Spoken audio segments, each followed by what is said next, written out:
좋은 아침입니다. 요즘 사회적으로 많은 이슈가 되는 것 중에 하나가 왕따 문제입니다.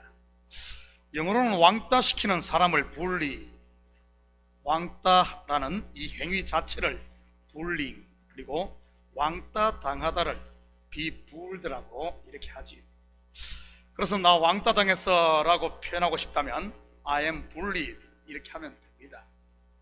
이것이 직장에서 일어나면 직장 내 따돌림, 학교에서 일어나면 학내 폭력과도 연결되어 있습니다. 자녀를 한두 명밖에 낳지 않는 요즘에야 가정에서는 이런 일이 별로 없지만 제가 자랄 때만 해도 가정 내에서도 이런 일이 종종 있었습니다. 제 때만 해도 한 가정에 기본 5이 미니멈 아니었습니까? 5만 돼도 꼭 문제아는 한두 명씩 있게 마련이고 형제들 사이에서 이런 왕따가 있었지요. 성경에도 보면 요셉이 형제들에게 왕따 당했습니다. 이것은 동네도 있었던 것 같습니다. 좀 모자라는 아이를 괴롭히는 집단 따돌림 말이지요. 그렇다면 사람 사는 사회에 왜 이런 일이 일어나는 것일까요? 프랑스의 유명한 사상가인 르네 지라르라는 사람에 의하면 인간 사회는 예외 없이 모두 자신의 유지와 생존, 나아가 안정과 번영을 위해 사회 구성원들 중 일부를 희생양으로 삼는다고 했습니다. 이 희생양이 요즘 언어로 말하면 왕따인 것이지. 이런 희생양은 다수의 사회 이 구성원들과는 뭔가 좀 다른, 그러면서 약한 자여야만 했지요. 그러면서 사회에 불안정한 요소가 생기면 그 잘못을 희생양에게 덮어 씌움으로써 그 위기를 극복하고 넘어가곤 했습니다. 위기에 직면했을 때 사회가 택하는 이 정의롭지 못한 방식을 희생양 메커니즘이라고 부릅니다. 이러한 희생양 메커니즘은 앞에서 말씀드린 대로 작게는 가족 안에서부터 정계나 재계, 크게는 한 국가에서도 발견될 수 있습니다.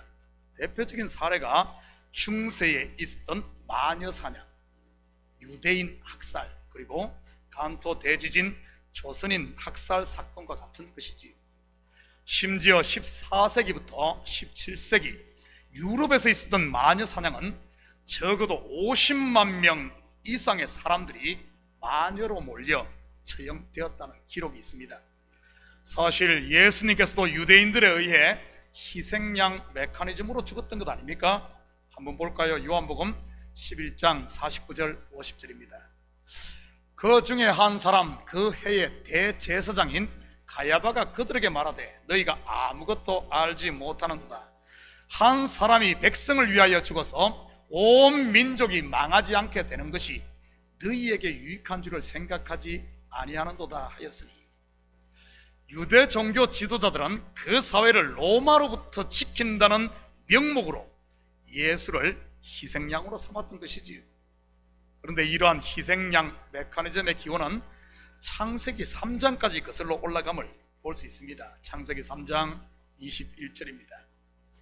여호와 하나님이 아담과 그의 아내를 위하여 가죽옷을 지어 입히시니라. 물론 이 가죽옷은 여러분이 좋아하는 그런 밍크 코트는 아닙니다.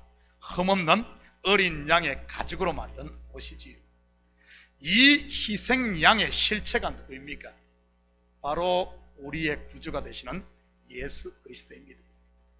제 가운데 태어난 인생들은 자기의 허물을 덮고 자기만 살겠다고 희생양을 만들고 또 찾는데, 정작 예수님께서는 스스로 희생양이 되심으로 불린 우리를 살리신 것이지. 우리의 죄를 대신 짊어지고 십자가에서 죽으심으로 말입니다. 초대교회 역사를 봐도 하나 예수님의 피로 값주고 산 교회가 이런 희생양이 되곤 했습니다. 대표적인 것이 네로 황제에 의해 자행된 기독교 대박해지. 어쩌면 교회가 세상으로부터 불링 당하는 것은 교회가 제대로 가고 있는 하나의 표일 수도 있습니다. 그렇지만 성도가 자기를 정당화하기 위해 누군가를 희생양으로 삼는 일은 더 이상 있어서는 안 될 것입니다. 오히려 그 반대가 되어야 하는 것이지요. 갈라디아서 6장 1절 2절입니다. 형제들아, 사람이 만일 무슨 범죄한 일이 드러나거든 신령한 너희는 온유한 심령으로 그러한 자를 바로잡고 너 자신을 살펴보아 너도 시험을 받을까 두려워하라. 너희가 짐을 서로 지라. 그리하여 그리스도의 법을 성취하라. 우리 참교회 성도들은 누구의 허물이 보이거든 서로 탓하지 마시고 그 짐을 대신 질 수 있는 이런 성숙한 성도들이 되시기를 주님의 이름으로 축복합니다. 그것이 바로 그리스도의 제자 아니겠습니까? 저는 개인적으로 많은 성도들이 우리 은연중에 가룟 유다를 이러한 희생양 메커니즘으로 보는 경향이 있지 않나 생각해 봅니다. 가룟 유다라는 이름을 들으면 여러분의 머리에 무엇이 가장 먼저 떠오릅니까? 세상에 가장 재수 없는 놈, 차라리 나지 않았으면 좋을 사람, 배신자, 뭐 이런 것 아닌가요? 물론 성경을 겉으로만 보면 100배 맞습니다. 그런데 그게 전부일까요? 그렇다면 가룟 유다가 예수님을 팔지 않았다면 어떻게 되었을까요? 대신 그가 예수님을 끝까지 보호했다면 말이지. 그렇다면 어떻게 하나님의 뜻인 구원이 이루어질 수 있었겠습니까? 하나님의 뜻은 반드시 예수님께서 죄인의 손에 팔려 죽으셔야 하는 이것이 하나님 뜻이었는데, 물론 하나님께서 다른 사람을 들어 쓰셨을 수도 있지. 조금만 깊이 들여다보면 그 또한 하나님의 뜻을 이루기 위한 구원의 도구였다는 사실입니다. 무턱대고 남들이 그런다고 가룟 유다를 너무 불링하지 마시고 오늘은 그가 과연 누구인지 같이 좀 깊이 있게 살펴보도록 하겠습니다. 먼저 1절 2절입니다. 6월절이라 하는 무교절이 다가오매 대제사장들과 서기관들이 예수를 무슨 방도로 죽일까 궁리하니 이는 그들이 백성을 두려워함이더라. 예수님께서 공생애를 보내시면서 3번의 6월절을 지키는데 오늘 본문은 그 마지막 6월절입니다. 이때 예수님을 향한 군중들의 기대는 극에 달해 있었지요. 로마로부터의 독립에 대한 이런 열망 말입니다. 그러다 보니 온 예루살렘이 이 마지막 6월절에 들썩들썩했지요. 당시 대제사장들과 서기관들의 입장에서 보면 이것 그냥 놔두었다가는 밀란이 일어나고 자칫 로마에 의해 유대가 침공당할 뿐만 아니라 자기들이 지금까지 가지고 있던 이런 기득권을 다 잃을 수 있는 이런 위기 상황이었습니다. 그러니 그들이 모여 이 문제를 심도 있게 궁리했던 것이고요. 3절입니다. 12 중에 하나인 가룟신이라는 부르는 유다에게 사탄이 들어가니, 설마 창교회 성도들은 이 가룟 유다, 가룟이 성이고 유다가 이름이라고 생각하는 분은 없겠죠? 여기서 가룟이라는 말은 지명이고 유다가 그의 이름입니다. 성경에 보면 막달라 마리아도 마찬가지입니다. 막달라는 지명이고 마리아가 이름이지. 아리마대 요셉도 아리마대 사람 요셉이라는 이런 말입니다. 먼저 가룟이라는 말은 헬라 이시와 카리옷이라는 두 단어의 합성으로 이시는 남자를 말합니다. 다시 말해 카리옷 사람 또는 카리옷 남자라는 이런 뜻이지요. 그렇다면 이 카리옷이라는 이 단어는 어디서 왔을까요? 그리고 이 가룟이 어디일까요? 이 가룟은 남유다에 속한 마을로 구약에서는 이 가룟을 기럇 여아림이라고 불렀습니다. 구약의 기럇 여아림이 요 신약의 지금 가룟 지방이지. 사무엘상에 보면 블레셋에 빼앗겼던 법궤가 돌아와 20년 동안 안치되었던 곳이 바로 기럇 여아림인데, 이 뜻은 기초를 놓다 이런 뜻입니다. 결국 가룟이라는 말은 기초를 놓다는 이런 뜻이지요. 그리고 유다는 여러분이 다 알다시피 유다라는 말은 찬송이라는 뜻으로 예수님도 알고 보면 혈통적으로는 유다 지파에서 나셨습니다. 가룟 유다, 즉 찬송의 기초를 놓다 또는 찬송 받으실 분의 기초를 놓다 이런 뜻입니다. 찬송 받으실 분이 오시는 길에 기초를 놓은 또 한 분이 계신데 누군지 아십니까? 바로 광야에서 외치는 자의 소리요, 예수님이 오시는 길을 예비하신 세례 요한입니다. 세례 요한이 나중에 어떻게 죽습니까? 목베임을 당해 죽습니다. 요한계시록에 보면 묵시 세계에서 성도들은 모두 목베임을 당한 것으로 소개됩니다. 그렇다면 이것이 무슨 의미일까요? 성도는 반드시 자기의 머리가 베이고 대신 그리스도가 머리가 되어야 한다는 이런 의미지요. 그래서 사도 바울은 고린도전서에서 교회의 머리를 그리스도라고 했던 것이고요. 성경을 문자로만 보면 큰일 납니다. 그래서 무식한 사람들이 목 잘려 천국 가겠다고 ISIS에 가입하고 탈레반에 들어가는 것 아니겠습니까? 어디 갈 생각 마시고 우리 식구들은 여러분의 삶의 현장에서 하루하루를 믿음으로 감사하며 사시기를 축복합니다. 그러면 여러분 어느 순간 보면 여러분 머리 없어지고 거기에 예수가 머리가 딱 붙어 있을 테니까요. 그렇다면 가룟 유다는 어떻게 죽습니까? 목을 매는데 배가 터져 죽습니다. 아니, 목을 매는데 어떻게 배가 터지죠? 여러분 좀 이상하지 않나요? 단순히 비참하게 죽었다는 것을 강조하기 위해 그렇게 기록한 것일까요? 아닙니다. 성경은 단어 하나하나에도 다 뜻을 가지고 기록되었다는 사실을 꼭 기억하시기 바랍니다. 그렇다면 배가 터져 죽었다는 의미가 무슨 의미일까요? 성경에서 배는 무엇을 말하죠? 사도 바울은 빌립보서에서 은혜의 자리를 떠나 육체를 의지하던 율법에 물든 이런 사람들을 향해 그들의 신은 배라고 이렇게 표현을 합니다. 다시 말해 배를 신으로 삼다는 이런 말이지요. 이 말은 곧 그리스도의 의를 버리고 하나님의 복음, 하나님의 말씀, 그리스도의 의를 버리고 대신 그것을 자기 의로 쌓고 있다는 이런 뜻입니다. 하나님의 은혜를 자기 자랑거리로 삼는다는 이런 말이지요. 말씀을 듣고 가슴으로 그것이 들어가면 생명 양식이 되지만 이 하나님의 말씀이 내 배로 가면 결국에는 배설물이 된다는 이런 의미입니다.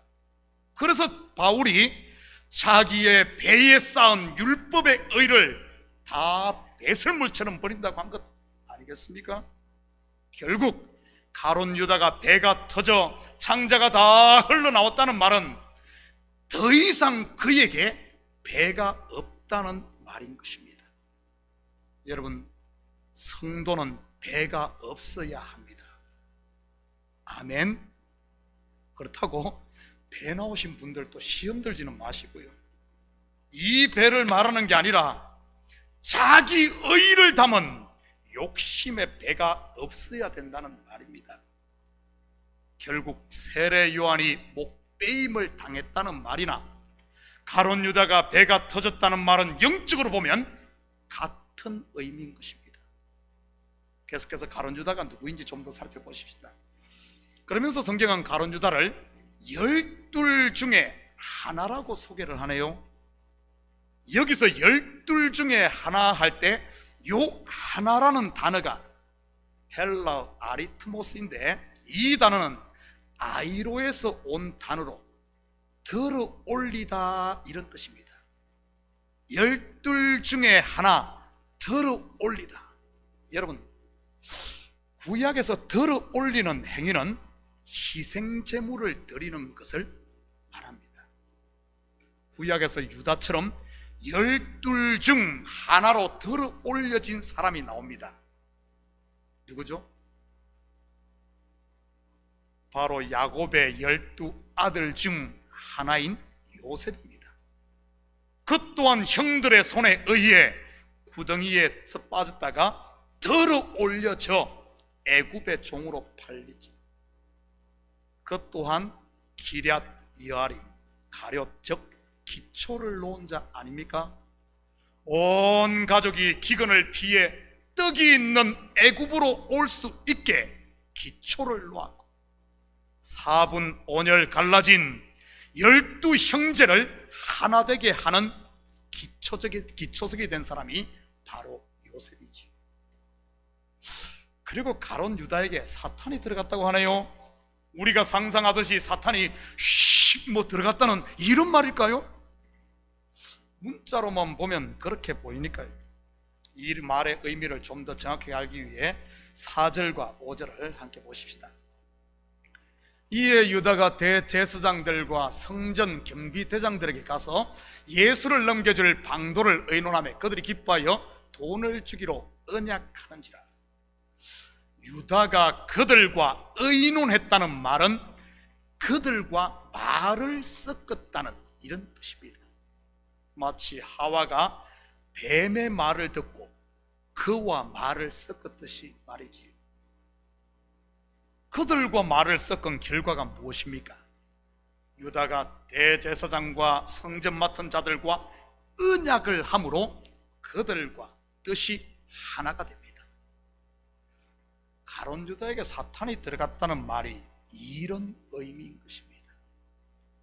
하와도 뱀과 말을 섞으니 결국 선악과를 따먹고 뱀과 하나 되어 저주 아래 놓이게 되지. 쉽게 말해 그리스도와 언약을 맺게 되면 성령이 들어와 하나님의 아들이 되고, 뱀과 언약을 맺게 되면 사탄이 들어와 죄의 종이 되고 사망이 왕노릇하는 것이지. 그런데 대제사장과 성전 맡은 자들이 예수를 넘기는 조건으로 가룟 유다에게 돈을 주네요. 은 30, 목숨값이지. 성경에서 돈은 단순히 새파란 달러나 노란 황금을 말하는 게 아닌 율법에서 난 자기 의를 말합니다. 부자도 같은 의미고요.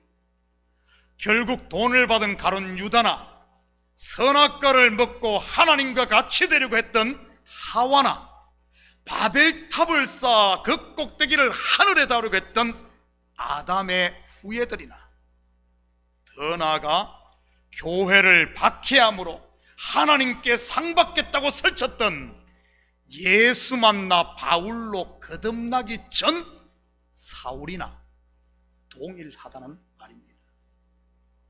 그렇다면 결국 가룟 유다의 실체는 누구를 말하는 것일까요? 기초로 놓인 첫사람 아담이요, 먼저 된 장자요, 무너져야 할 옛 성전이요, 더 나아가 없어져야 할 처음 하늘과 처음 땅이요, 저주 아래 있는 저와 여러분의 죄를 짊어지고 십자가 위에 높이 달려 노뱀이 되어 죽어서 버림받아야 할 육신의 예수와 함께 죽어야 할 바로 저와 여러분의 옛사람의 모습이 바로 가룟 유다인 겁니다. 우리가 지금까지 예루살렘의 멸망과 성전의 무너짐을 공부했듯이 본문은 똑같은 내용을 가룟 유다를 통해 예수와 함께 죽을 우리의 옛사람의 모습을 보여주는 것이지. 예수와 함께 십자가에 달린 왼평 강도도 오늘 본문의 가룟 유다의 또 다른 모습을 보여주는 것입니다. 우리는 너나 할 것 없이 전부 가룟 유다로 태어나 예수와 함께 한번 죽고 그리스도와 함께 다시 태어난 그런 존재인 줄 믿습니다. 그래서 영원히 무너지지 않을 반석 되시는 그리스도의 터 위에 다시 베드로로 세워진 존재인 것입니다. 그래서 가룟 유다도 예수를 팔고 베드로도 예수를 3번 부인하는 것이지요. 3번 부인한 베드로가 곧 가룟 유다라는 이런 뜻입니다. 그런데 이 베드로 보십시오. 그렇게 죽은 베드로, 예수님께서 부활하신 후에 이제는 머리가 잘리고 배도 다 터져 없어진 그런 베드로를 예수님이 찾아옵니다. 한번 볼까요? 요한복음 21장 17절 18절입니다. 세 번째 이르시되 요한의 아들 시몬아 내가 나를 사랑하느냐 하시니 주께서 3번째 네가 나를 사랑하느냐 하심으로 베드로가 심히 근심하여 이르되 주님 모든 것을 아시오매 내가 주님을 사랑하는 줄을 주님께서 아시나이다. 예수께서 이르시되 내 양을 먹이라. 내가 진실로 진실로 내게 이르노니 내가 젊어서는 스스로 띠뛰고 원하는 곳으로 다녔거니와 늙어서는 내 팔을 벌리리니 남이 내게 띠뛰고 원하지 아니하는 곳으로 데려가리라. 배가 빵빵하고 자기 머리로 다녔던 젊어서의 베드로의 삶이 어땠습니까? 예수님의 수제자이면서도 실상은 사탄 노릇을 하지 않았나요? 다른 사람 다 버려도 자기는 버리지 않겠다고 큰 소리 쳤던 그의 맹세가 한순간 물거품이 되는 그 순간 그의 머리는 잘리고 그의 배 또한 터져 창자가 흘러나왔던 것이지. 그런 머리 없고 배 없는 베드로를 부활하신 예수님이 친히 찾아오셔서 이렇게 묻습니다. 네가 나를 사랑하니? 네가 나를 사랑하니? 옛날에 베드로 같았으면, 머리가 붙어있고 배가 빵빵했을 때 베드로 같았으면 선생님 무슨 그런 쓸데없는 소리 합니까? 나를 봅시다. 나를 다 버려도 저는 절대 그러지 않습니다. 내가 죽으면 죽었지 절대 그러지 않겠다고 큰 소리 쳤을 것이 틀림없습니다. 그런데 머리가 없어지고 배가 없어진 베드로, 네가 사랑하니? 네가 날 사랑하니? 당신이 아십니다. 자기에 대한 모든 권리가 이제는 내게 있는 것이 아니라 주님께 있다는 고백 아닙니까? 죽이셔도 당신의 뜻, 살리셔도 당신의 뜻, 오직 당신의 뜻만이 이루어지이다, 이런 말이지. 그러자 주님이 친히 잘린 베드로의 머리가 되고 그의 의가 되어서 베드로를 자기의 손과 자기의 발로 쓰신 것입니다. 그러니 더 이상 베드로 스스로 다니지 않고 머리가 이끄는 대로 따라갔던 것입니다. 7절 계속해서 봅니다. 6월절 양을 잡을 무교절 날이 이른지라. 유대력으로 6월절은 신년인 즉 아비볼 14일 저녁부터 시작되고 그 다음 날부터 7일간을 무교절로 지킵니다. 사실 6월절과 무교절은 같이 지켜지는 하나의 절기입니다. 그런데 굳이 6월절을 무교절로 쓰는 것은 한자로 무교, 즉 없을 무자, 누룩교자 해서 누룩이 들어가지 않는 떡을 먹는다는 것을 강조하기 위해 무교절이라고 하는 겁니다. 그래서 영어로도 누룩 없는 떡이라고 해서 unleavened bread라고 하지 않나요?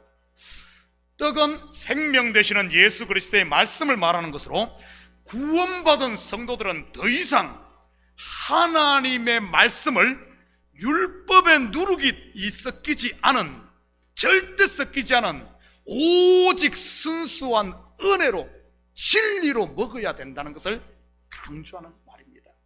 다시 말해 오직 은혜로 먹어야 한다는 것이죠. 그러지 않으면 어떻게 되는 줄 압니까? 다시 가룟 유다의 모습이 우리 속에 나타난다는 이런 뜻입니다. 섞이는 것 말이죠. 섞이는 것. 발을 섞고 세상과 섞고 내 욕심과 섞고 다 섞어가지고 결국에는 대제사장과 거기와 언약을 맺어버리는, 이렇게 간다는 겁니다. 고린도전서 5장 6절에서 8절입니다. 너희가 자랑하는 것이 옳지 아니하도다. 적은 누룩이 온 덩어리에 퍼지는 것을 알지 못하느냐. 너희는 누룩 없는 자인데 새 덩어리가 되기 위하여 묵은 누룩을 내버리라. 우리의 유월절 양 곧 그리스도께서 희생되셨느니라. 이러므로 우리가 명절을 지키되 묵은 누룩으로도 말고 악하고 악의에 찬 누룩으로도 말고 누룩이 없이 오직 순전함과 진실함의 떡으로 하자. 고린도 교회에 퍼진 누룩이 무엇입니까?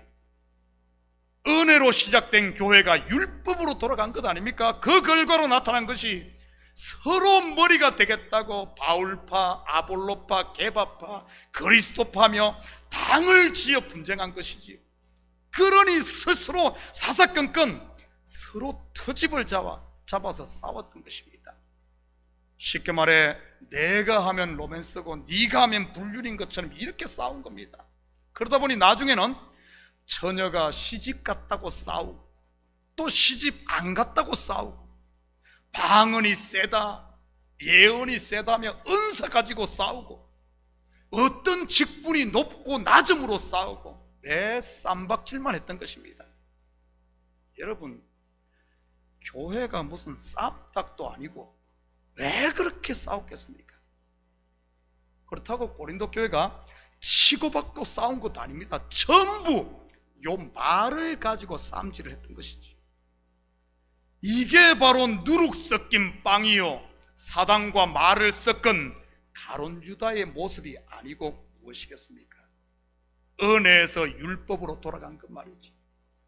혹시 내 속에 이러한 자기 자랑이 있다면 여러분 빨리 갖다 버리시기를 축복합니다. 그거 돼지에게나 주시면 돼지에게 실컷 먹고 빨리 배 터지라고. 배가 터져야지 뭐가 좀 정상했잖아요. 아니면 사도 바울처럼 변기에 넣고 다 플러시 해버리던가요. 그런 거 다 배설물입니다. 배설물. 그래야 더 이상 그런 냄새 안 풍기고 향기를 풍길 것 아닙니까? 그때 예수님께서는 베드로와 요한을 보내 제자들과 함께 먹을 유월절을 준비하게 합니다. 9절 10절 같이 봅니다. 여짜오되 어디서 준비하기를 원하시나이까? 이르시되 보라, 너희가 성내로 들어가면 물 한 동이를 가지고 가는 사람을 만나리니 그가 들어가는 집으로 따라 들어가서. 아마 베드로 요한 참으로 난감했을 것 같습니다. 성내란 예루살렘 성내를 말하는 것으로 유월절이 되면 전국 방방곳곳에서 심지어 외국에 흩어진 유대인들까지 유월절을 지키기 위해 성전이 있는 예루살렘에 모였으니 얼마나 인산인해를 이뤘겠습니까? 어떤 신학자들에 의하면 그 일주일 동안 모이는 유대인들의 숫자가 100만에서 200만이 모인다고 이렇게 말합니다. 예루살렘이 그렇게 큰 도시도 아닌데 말이지. 그런데 여기서 주목할 단어가 바로 물 한 동이를 가지고 가는 사람 할 때 사람이라는 단어인데, 이 사람이라는 단어가 남성 명사로 쓰여 있습니다. 물동이를 든 남자라는 말이지. 당시 문화에서 물을 깃는 일은 주로 여인들이 했습니다. 유월절을 눈앞에 두고 남자가 물을 깃는 것은 단순히 밥 해먹기 위함이 아닌 정결 예식을 위한 것이었는데, 이 말은 그 남자가 독신이라는 이런 의미입니다. 당시 문화에서 명절을 앞두고 남자가 물을 깃는 사람이라면 그들은 대부분 그가 누군지를 알았습니다. 바로 에세네파 사람들이지요.